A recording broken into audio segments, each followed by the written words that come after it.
Well, thank you very much. It's an honor to have the President of Ukraine with us.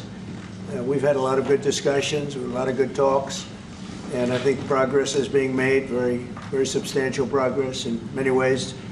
We had a good meeting, as you know, just a short while ago with the President of Russia, and I think there's a possibility that something could come out of it, and today's meeting is very important. We have, I guess, the seven very powerful leaders from Europe, and we're going to be meeting with them right after this meeting, and thank you very much for being here. Thank you so much, Mr. President. If I can, first of all, thank you for invitation, and thank you very much for your efforts, personal efforts to stop killings and stop this war. Thank you, and using this opportunity, many thanks to your wife, First Lady of the United States. She sent a letter to Putin about our children, abducted children, and my wife, she, First Lady of Ukraine, she gave the letter. It's not to you, to your wife. Oh, I want it. Yeah. So we are saying this sensitive topic, yes, please. And thanks to our partners, and that you supported this format, that after our meeting we can have leaders who are around us, UK, France, Germany, Italy, Finland, EU, NATO, I mean all partners around Ukraine supporting us. Thanks to them, and thank you very much for invitation. Thank you very much for being here. President Trump. Do you think it's fair? Yes, Peter, go ahead. Thank you, President Trump. So, President Zelensky, you say in a post on X today, Russia must end this war, which it itself started. President Trump, you say President Zelensky of Ukraine can end the war with Russia almost immediately if he wants to. Which is it? No, I think that's true. I think we're going to have a meeting. I think if everything works out well today, we'll have a trilat. And I think there will be a reasonable chance of ending the war when we do that. And is this the end of the road for American support for Ukraine? Is today's meeting deal or no deal? I can never say that. It's never the end of the road. People are being killed, and we want to stop that. So I would not say it's the end of the road. No, I think we have a good chance of doing it. It's been almost 4 years now that a lot of people were killed last week. A lot of people last week. I mean, millions of people killed, but a lot of people last week for whatever reason. A big number, a lot of soldiers, on both sides. And I know the president, I know myself, and I believe Vladimir Putin wants to see it ended. And as you met with Putin on Friday, today you've got President Zelensky here. As you listen to Russia and Ukraine, which side has the better cards? Right? Well, I don't want to say that. I'm just here to be, look, this isn't my war. This is Joe Biden's war. He's the one that had a lot to do with this happening, and we want to get it ended. And we want it to end good for everybody. We want it to end good. The people of Ukraine have suffered incredibly. And to that point, President Zelensky, are you prepared to keep sending Ukrainian troops to their deaths for another couple years, or are you going to agree to redraw the maps? Thank you for your question. So, first of all, we live under each day attacks. You know that today have been a lot of attacks and a lot of wounded people, and the child was dead, small one year and a half. So we need to stop this war, to stop Russia, and we need support American and European partners, and we will do our best for this. So, and I think we show that we are strong people, and we supported the idea of the United States, personally of President Trump, to stop this war, to make a diplomatic way of finishing this war, and we are ready for trilateral, as President said. This is a good signal about trilateral. I think this is very good. Thank you. Mr. President,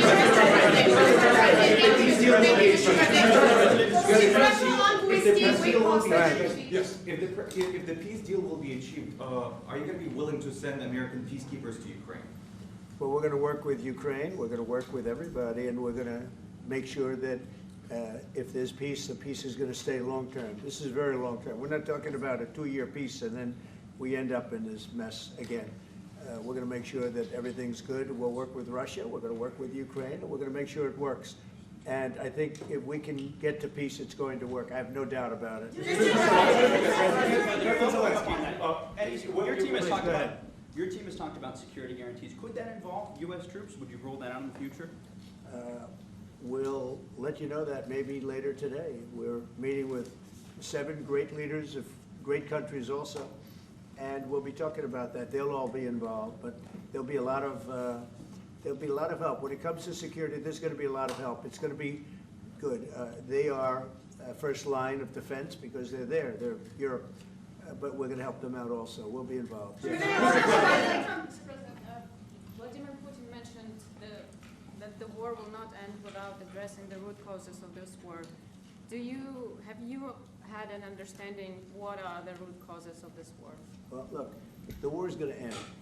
When it ends, I can't tell you, but the war is going to end, and this gentleman wants it to end, and Vladimir Putin wants it to end. I think the whole world is tired of it, and we're going to get it ended. It was, I've done 6 wars. I've ended 6 wars, and I thought this maybe would be the easiest one, and it's not the easiest one. It's a tough one.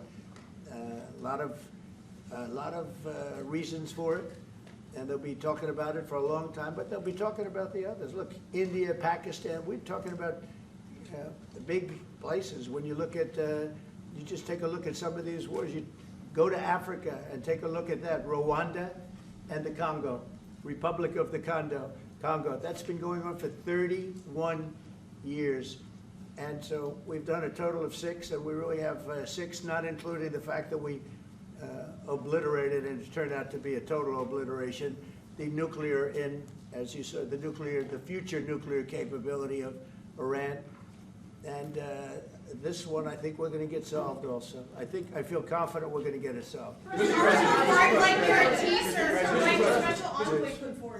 Mr. President. Can you tell us about your conversations with European leaders and what they need to see to support an end to the war? Yeah, well, we're going to be meeting with a great representative group and 7 very powerful, very big countries and great people, all friends of mine and friends of yours.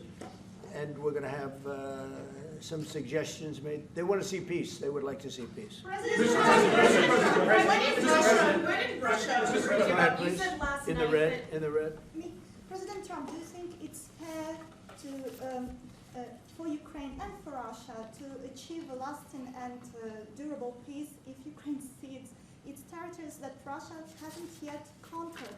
Do you think it's a fair peace for Ukraine? We're going to have a lasting peace. Just to answer the first part of your question, we're going to have a lasting peace. I hope it's going to be immediately. I hope it doesn't have to go on. And I think people of the whole world is going to be very happy when that's announced. Just a Yeah, follow-up. Mr. President, you posted on social media, Mr. President, a very touching letter from the First Lady, and the letter was hand-delivered to President Putin, and it calls for an end to the war, essentially, because of the children and the children's future.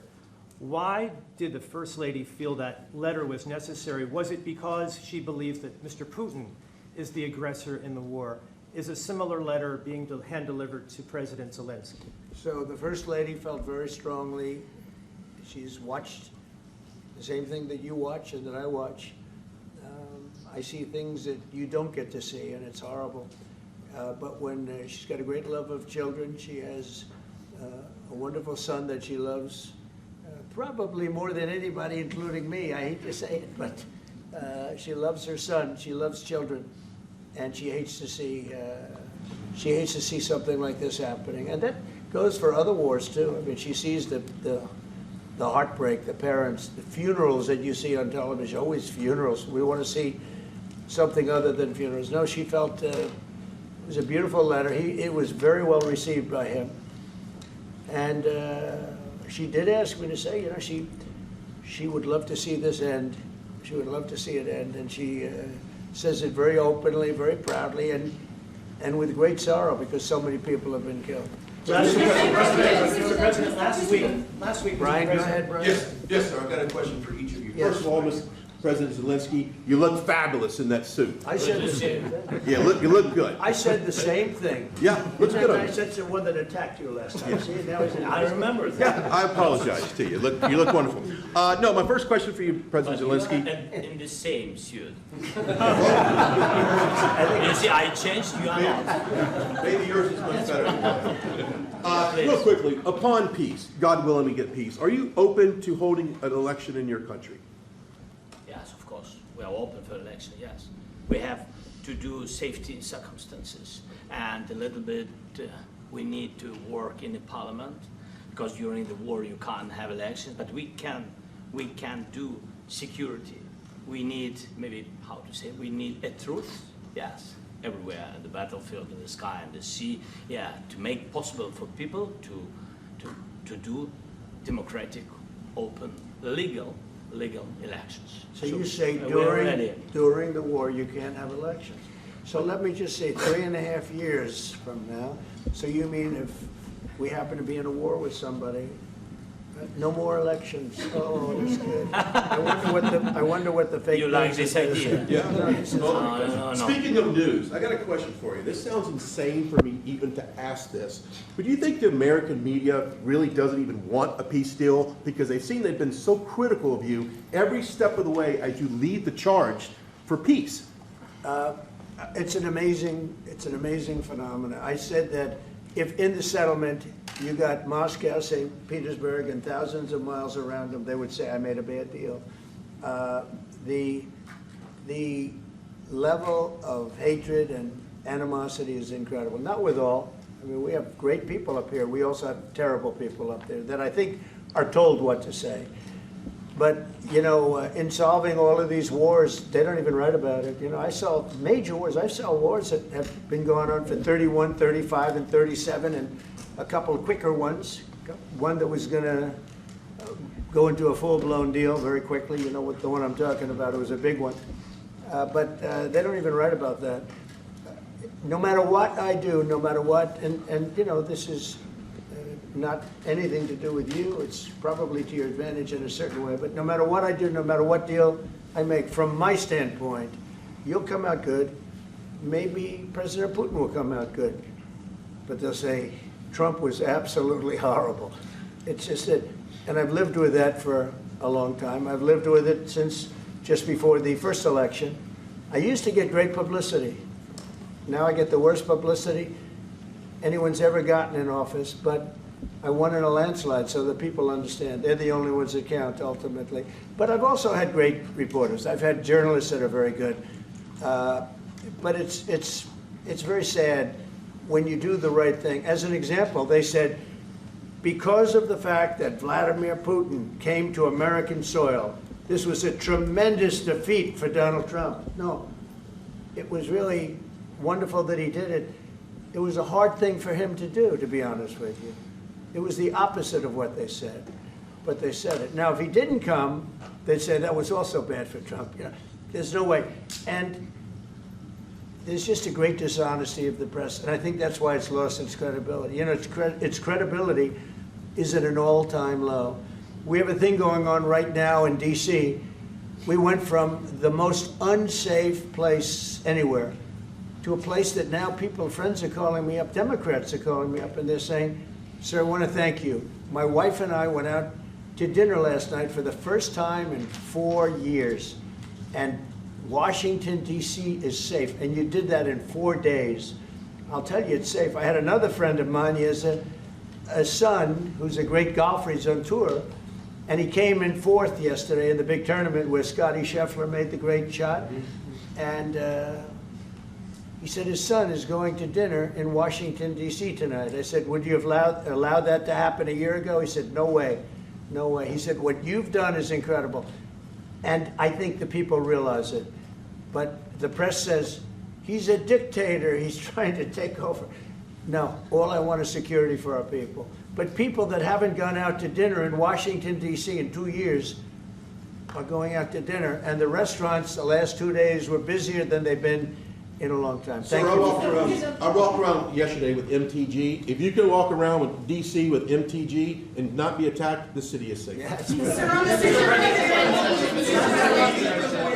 Thank you, Mr. President. Last week, you warned of what you called severe consequences if a 30-day ceasefire or any type of ceasefire were not agreed to by Russia. Will there be severe consequences? Does that change because of I your don't meeting think with you need a President Putin? ceasefire. You know, if you look at the 6 deals that I settled this year, they were all at war. I didn't do any ceasefires. And I know that it might be good to have, but I can also understand strategically why, well, you know, one country or the other wouldn't want it. You have a ceasefire and they rebuild and rebuild and rebuild, and, you know, maybe they don't want that. But if you look at the 6 deals that we made peace and you know, long-term, long-running wars, I didn't do any ceasefires. Would I like the concept, you know, I like the concept of a ceasefire for one reason, because you'd stop killing people immediately, as opposed to in 2 weeks or 1 week or whatever it takes. But we can work a deal where we're working on a peace deal while they're fighting. They have to fight. I wish they could stop. I'd like them to stop. But strategically, that could be a disadvantage for one side or the other. But all of these deals I made without even the mention of the words ceasefire. President Zelensky, are Can you you disappointed that there's no explain the ceasefire? decision to offer Ukraine Article 5-like security guarantees, but stop short of pushing for their full membership? Yeah, well, we haven't done anything on that yet. If you look back and you go back long before President Putin, it was always a statement that they would never allow Ukraine into NATO. So that was a statement that was made, but we haven't discussed any of that yet. We're going to be discussing it today. But we will give them very good protection, very good security. That's part of it. And the people that are waiting for us, they are, I think they're very like-minded. They want to help out also. Thank you, President. Thank you, President Trump. Are you disappointed there's no The United ceasefire, Mr. States, President? the United States has already given hundreds of billions of dollars to this war effort in Ukraine. At best, it is a stalemate, and the killing continues. So, President Trump, how much more is the United States willing to give Ukraine? And President Zelensky, how much more do you want? Well, I'll start off just by saying we're not giving anything now. We're selling weapons. This is something before, I guess the number is well over $300 billion. That was under Joe Biden, a corrupt politician, not a smart man, never was. By the way, go back 40 years, he was not a smart man 40 years ago either, but now he's in particular bad. This was done by a corrupt administration that shouldn't have been in, and frankly, if the right results of the election were given, if I were president, this war would have never taken place, and he would have been very happy, because he would have liked to have seen. I mean, they went through hell. He went through hell. This war would have never happened, and the people that were killed, a couple of million people, a lot of people with soldiers and everything else, and the people that have been displaced and forced into other areas and other countries because of what's happened, none of that would have happened. And I'm just saying that he was a horrible president, whether it was the borders or this, he was just a horrible, corrupt president. Mr. President, You want to? Yeah, I can. Thanks so much. So first of all, we have possibility now to buy weapon from the United States. We are thankful for this program and this opportunity. We are thankful for Europe. They pay for this, and through NATO program, for example, Pearl and etc. We have some programs where we can have some money to finance this, and this is a part. I think it's not a part for the war and to defend us. It also will be a part for security guarantees, to strengthen our army, to rearm Ukrainian army. This is very, very important. And it depends how much money we need to rearm. For example, the question of air defense, we spoke about it with President Trump, and I'm happy that we have now bilateral decisions and we work on it with production, American production. Nobody in Europe has so many air defense like Patriots, for example. We need it very much, and this is also about defending.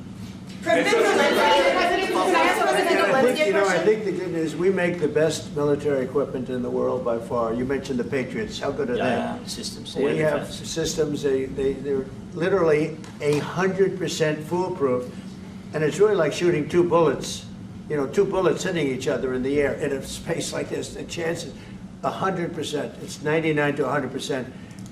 So we sell the equipment to NATO, and NATO does what, I don't know what the arrangement is that you have with, but I know that they want you to have the equipment.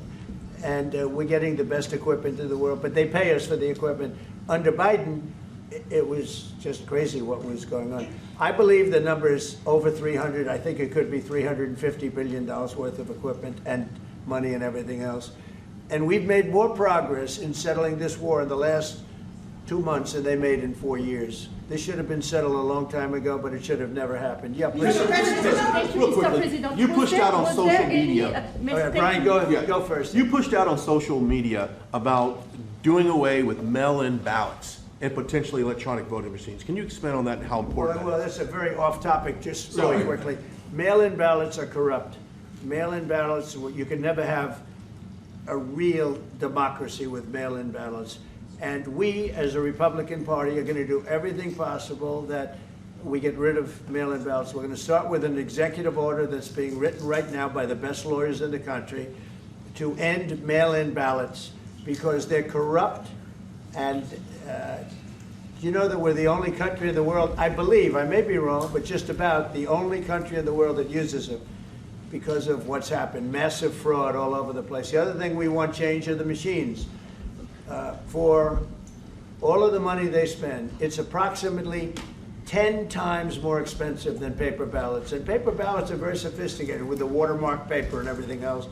We would get secure elections. We'd get much faster results. The machines, I mean, they say we're going to have the results in 2 weeks. With paper ballots, you have the results that night.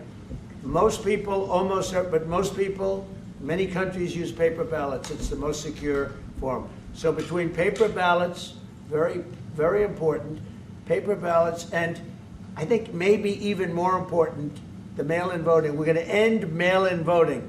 It's a fraud. If you have mail-in vote, even Jimmy Carter with this commission, they set it up. He said the one thing about mail-in voting, you will never have an honest election if you have mail-in. And it's time that the Republicans get tough and stop it because the Democrats want it. It's the only way they can get elected. Because with men and women's sports and with transgender for everybody and open borders and all of the horrible things, and now the new thing is they love crime. They're fighting me on the fact that I've made Washington, D.C. safe. We're not going to get mugged, beaten up, or killed like all the people you've been watching get so badly hurt. I'm glad, I hate to take your time with this, but I'm glad you asked me that question. Sorry. We're going to stop mail-in ballots because it's corrupt. You know, when you go to a voting booth and you do it the right way and you go to a state that runs it properly, you go in, they even ask me, they asked me for my license plate, for identity. I said, I don't know if I have it. They said, sir, you have to have it. I was very impressed, actually.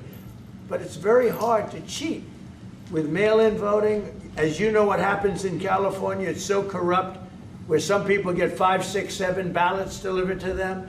Now, we got to stop mail-in voting, and the Republicans have to lead the charge. The Democrats want it because they have horrible policy. If you have mail-in voting, you're not going to have many Democrats get elected. That's bigger than anything having to do with redistricting, believe me. And the Republicans have to get smart. We're not going to have a country. I said for a long time at rallies, you need borders and you need free and fair elections. Those two things, otherwise you don't have. We have strong borders now. In 90 days, Mr. President, we didn't have 1, 0, 0, and 3 months. Not one person came in illegally into our country. In fact, even I find that hard to believe, but it's run by a little bit of a liberal group that put out the numbers, so I guess it's, but 0, 0, and 0. You go back a year ago, 2 years ago, 3, millions of people poured into our country. It was terrible. Thank you very much. What security guarantees do you need from President Trump to be able to make a deal? Is it American troops, intelligence, equipment? What is it? Everything.